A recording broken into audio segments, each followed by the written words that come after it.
MPH ওয়াজ।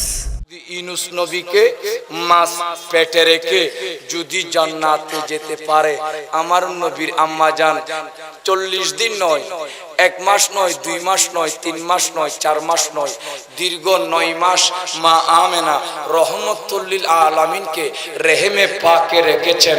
শুধু তাই নয়, নিজের স্তন পান করিয়েছেন, স্তন মুবারক পান করিয়েছেন। যদি মাস নবীকে পেটে রেখে জান্নাতে যেতে পারে, আমার নবীর আম্মা জান জান্নাতে যেতে পারে না? যদি মদিনার মাটিতে আমার নবী শুয়ে থাকার কারণে মদিনার পজিশন বেড়ে যায়, তাহলে আমার নবীর আম্মা জানের রেহেম মুবারকে আমার নবী করিম সাল্লাল্লাহু আলাইহি ওয়াসাল্লাম ছিলেন। মদিনার যদি এই পজিশন হয়, আমার নবীর পজিশন কতটুকু, মায়ের পজিশন কতটুকু, আমার নবীর আম্মা জানের পজিশন কতটুকু। আরশ আল্লাহ যদি বলে নবীর কদম লাগার কারণে আমি আরশ দামি হয়েছি, তাহলে আমার নবীর মায়ের রেহেমে আমার নবী ছিলেন, তাহলে আমার নবীর মায়ের পজিশন কতটুকু? আমি বলবো আমার নবীর মায়ের পজিশন আরশ মুআল্লার চাইতে বেশি দামি। বড় করে হো।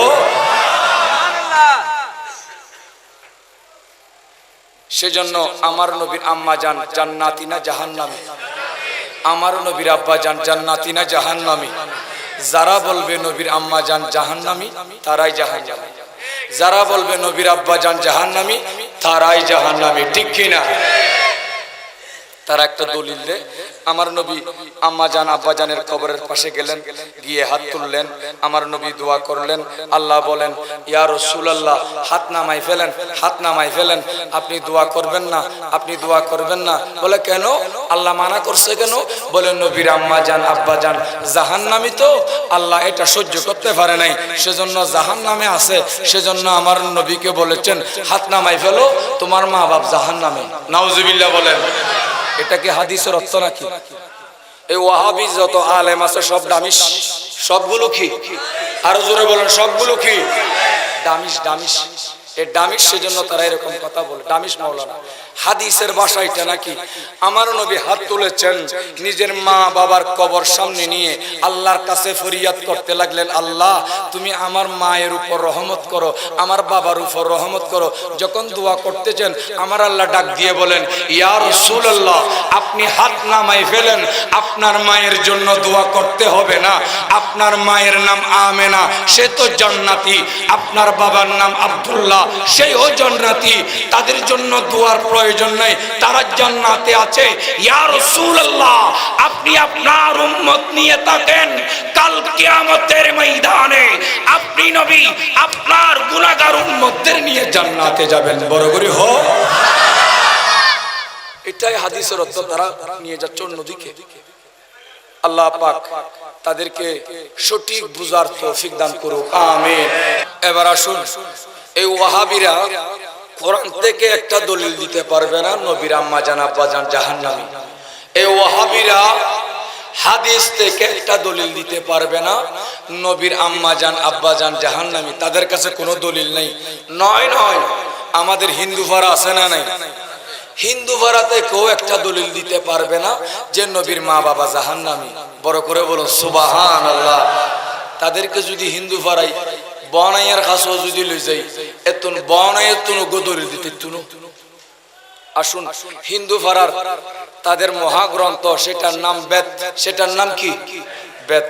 বেদের মধ্যে তাদের একটা অধ্যায় আছে, কল্কি পুরাণ 15 মহর্ষি বেশ, এটা তাদের অধ্যায়। সেখানে তারা এই বিষয়টা নোট করেছেন। সম্বলে বিষ্ণু যশস্যে প্রাদুর্ভাবমহং সুমতাং মাতারি বিভু কন্যায়ং তন্নির্দেশত। আবার বলছি, আবার শুনেন। সম্বলে বিষ্ণু যশস্যে প্রাদুর্ভাবমহং সুমতাং মাতারি বিভু কন্যায়ং তন্নির্দেশত। সম্বলে, সম্বলে মানে সাগর তীরে। সম্বলে মানে কি? সাগর তীরে। এটা হলো বাংলা, এটার আরবি হলো জজিরা। এটার আরবি কি?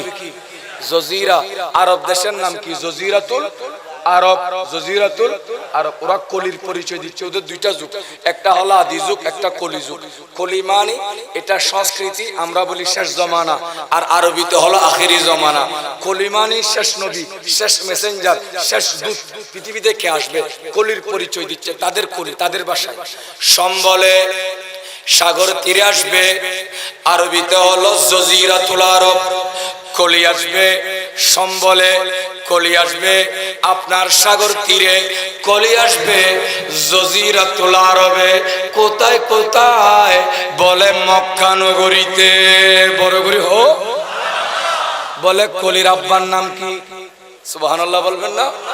বলে কলির আব্বার নাম বিষ্ণু যশস্বে। বিষ্ণু যশস্বে, বিষ্ণু যশস্বে। এটা সাংস্কৃতিক শিক্ষিত সমাজ, ভালো করে খেয়াল করেন। এটা হলো সাংস্কৃতিক বিষ্ণু, এটা একটা শব্দ। যশ এটা একটা শব্দ।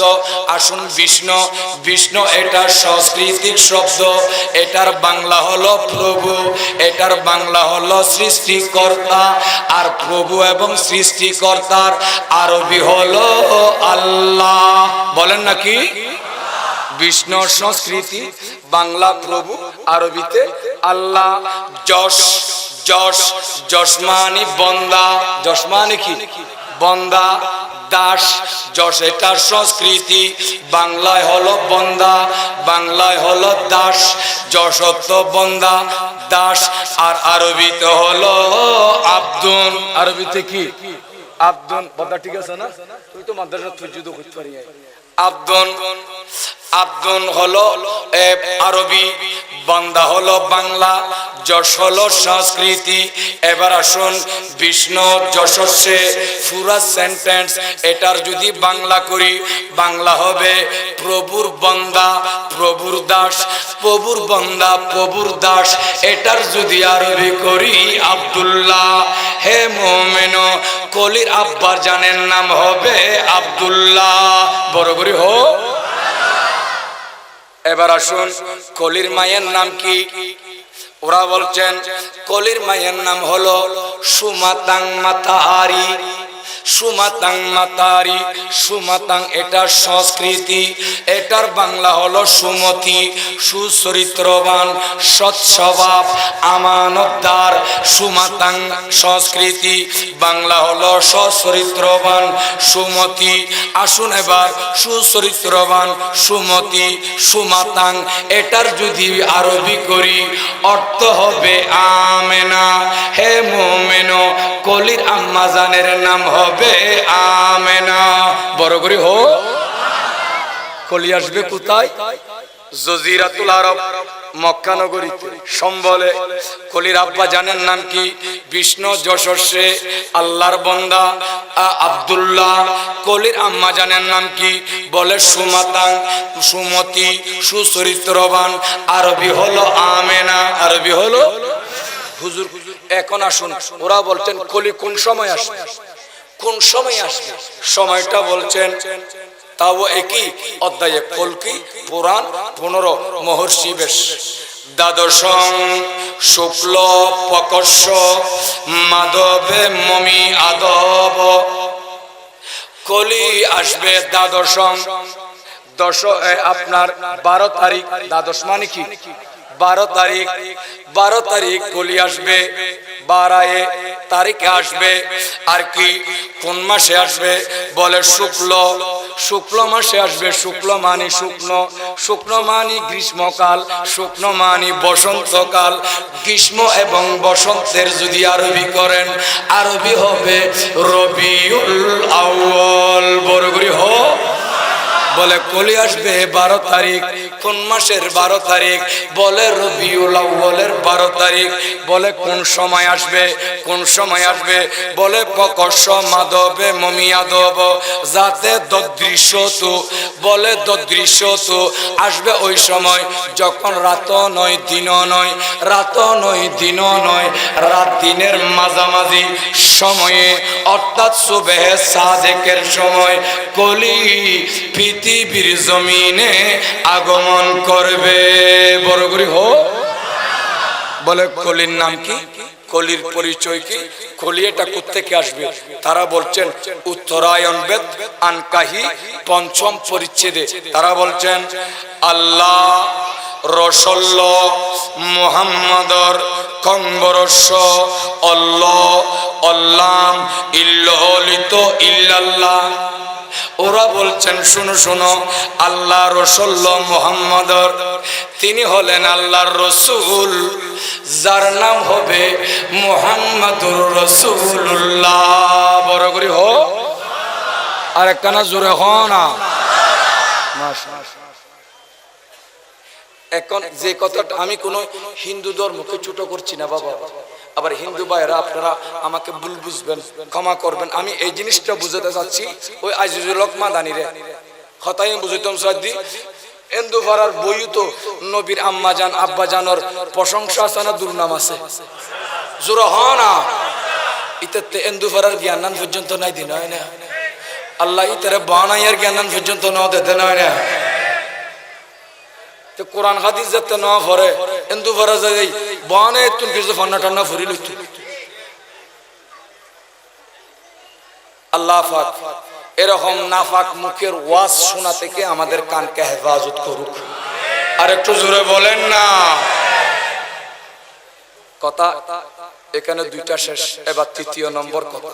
একবার আলহামদুলিল্লাহ বলেন। আল্লাহ কোরআনে এলান দিচ্ছেন বিসমিল্লাহির রহমানির রহিম ওয়া মা খালাকতুল জিন্না ওয়াল ইনসা ইল্লা লিয়াবুদুন। আল্লাহ বলছেন ওয়া মা খালাকতুল জিন্না ওয়াল ইনসা ইল্লা। আমাদের দেশে যারা গ্রামার যারা পড়েন স্কুল কলেজের ইউনিভার্সিটির ছাত্র, গ্রামার একটা নোট আছে, কায়দা আছে, যখন নেগেটিভে নেগেটিভে বাড়ি খাই, নেগেটিভে নেগেটিভে যখন বাড়ি খাই তখন কতটা পজিটিভ হয়ে যায়, কতটা দৃঢ়তা হয়ে যায়, কতটা শক্ত হয়ে যায়, মজবুত হয়ে যায়। আমাদের যারা ম্যাথমেটিক্স পড়েন তারা জানেন মাইনাসে মাইনাসে, জোরে বলেন না, মাইনাসে মাইনাসে প্লাস হয়, মাইনাসে মাইনাসে প্লাস। আরবিতে একটা কায়দা আছে নফিয়ে নফিয়ে ইসবাত, বলেন না নফিয়ে নফিয়ে। আল্লাহ বলেছেন প্রথমে ওয়ামা, তারপর বলেছেন ইল্লা। মা এবং ইল্লার সাথে যখন ধাক্কা খাইছে তখন মা মানিত না, মা এবং ইল্লা যখন বাড়ি খাইছে তখন কথাটা না থেকে হা হয়ে গেছে। বড় করে সুবহানাল্লাহ। আমার আল্লাহ বলেন ওয়ামা খালাকতুল জিন্না ওয়াল ইনসা ইল্লা, আমি জিন জাতি সৃষ্টি করেছি, মানব জাতি সৃষ্টি করেছি। ইল্লা একটা উদ্দেশ্য আছে, একটা কারণ আছে। আপনারা জিন্না মানুষ, আরো জোরে হ না, আরো জোরে হ না। মানুষ, আপনারা মানুষ, আমরা জিন নয়, আমরা মানুষ। আল্লাহ বলেছেন ওয়ামা খালাকতুল জিন্না ওয়াল ইনসা, জিনকে আগে এনেছেন আর ইনসানকে পরে এনেছেন। জিনকে মুকদ্দম করেছেন আর ইনসানকে মুআখখার করেছেন। কেন? বলে আল্লাহ জিনকে প্রথমে সৃষ্টি করেছে, তারপর মানুষ সৃষ্টি করেছে। সেজন্য আল্লাহ কোরআনের মধ্যে জিনের কথা আগে বলেছে, মানুষের কথা পরে বলেছে। আমরা তো জিন নয়, আমরা মানুষ, আমরা মানুষ। আল্লাহ আমাদেরকে কেন সৃষ্টি করেছে, কি জন্য সৃষ্টি করেছে? একটা উদ্দেশ্য আছে কি নাই? উদ্দেশ্য কি? আমার আল্লাহ বলেন ইল্লা লিয়াবুদুন, আমি আল্লাহ মানব জাতি সৃষ্টি করেছি আমি আল্লাহর ইবাদত করার জন্য। বড় করে হো, আল্লাহর ইবাদত করার জন্য আল্লাহ আমাদেরকে সৃষ্টি করেছেন। যেমন নামাজ পড়া ইবাদত, রোজা রাখা ইবাদত, হজ করা ইবাদত, যাকাত দেওয়া ইবাদত। আল্লাহ কোরআনে বলেন আকিমুস সালাত, হে আমার বান্দা তোমরা নামাজ পড়ো। আল্লাহ কোরআনে বলেন ওয়াতুজ যাকাত, হে আমার বান্দা তোমরা যাকাত দাও। আল্লাহ কোরআনে বলেন কুতিবা আলাইকুমুস সিয়াম, তোমরা রোজা রাখো। রোজা তোমাদের উপর ফরজ নয় নয়। আল্লাহ কোরআনে বলেন আতিমুল হজ্জা ওয়াল উমরা, তোমরা হজ করো উমরা করো। হজ এবং উমরা তোমাদের উপর আমি আল্লাহ আবশ্যক করে দিয়েছি। এবার আল্লাহকে প্রশ্ন, আল্লাহ গো আমাদেরকে নামাজ পড়ার হুকুম দিয়েছেন, রোজা রাখার হুকুম দিয়েছেন, হজ করার হুকুম দিয়েছেন, যাকাত দেওয়ার হুকুম দিয়েছেন। ও বারে এলাহি, আল্লাহ তোমার কাছে জানতে চায়, আকিমিস সালাত বলে আমাদেরকে নামাজ পড়তে বলেছেন, আল্লাহ আপনি নামাজ পড়েননি, অনে নামাজ পড়ো না। আল্লাহ তুন প্রশ্ন, আল্লাহ তুন প্রশ্ন, আর রুশে ফেরার মাড়ত বই আল্লাহ তুন প্রশ্ন করি, আল্লাহ উত্তর দিতে পারে না, না পারে, পারে না, না পারে, দেখ পারে তো না, আল্লাহ বউ তাকে উত্তরিয়ে দিলি। সুবহানাল্লাহ। আমার আল্লাহ বলেন আমি তো নামাজ পড়ি না কেন?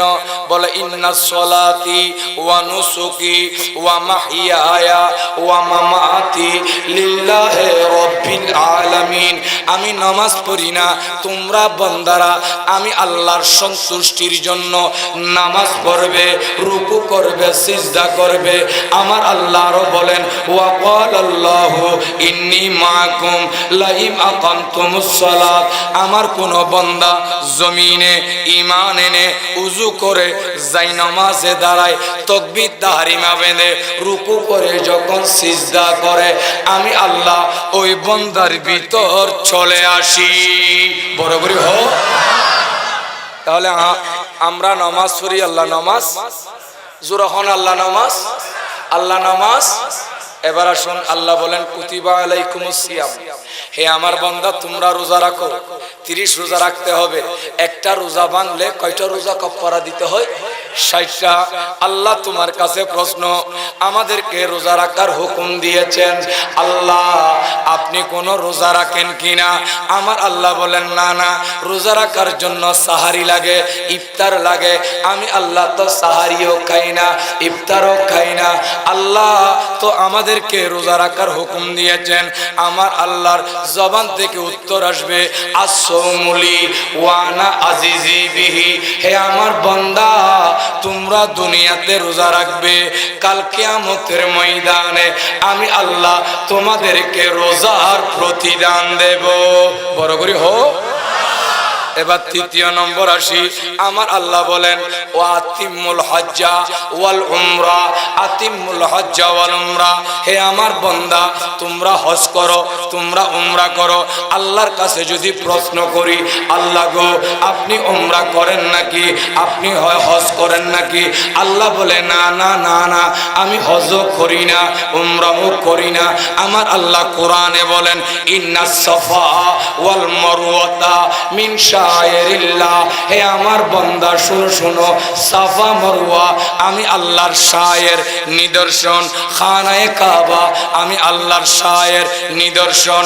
হাজরে আসওয়াদ আমি আল্লাহর শায়ের নিদর্শন। এভাবে মাকামে ইব্রাহিম আমি আল্লাহর শায়ের নিদর্শন। মিনা মুজদালিফা আরাফা এগুলো আমি আল্লাহর শায়ের নিদর্শন। হে আমার বান্দা তোমরা যখন খানায়ে কাবা তাওয়াফ করবে, মাকাম ইব্রাহিমে নামাজ পড়বে, মিনা মুজদালিফা আরাফায় অবস্থান করবে, সাফা মারওয়া সাই করবে, তোমাদের নাম হাজি হবে।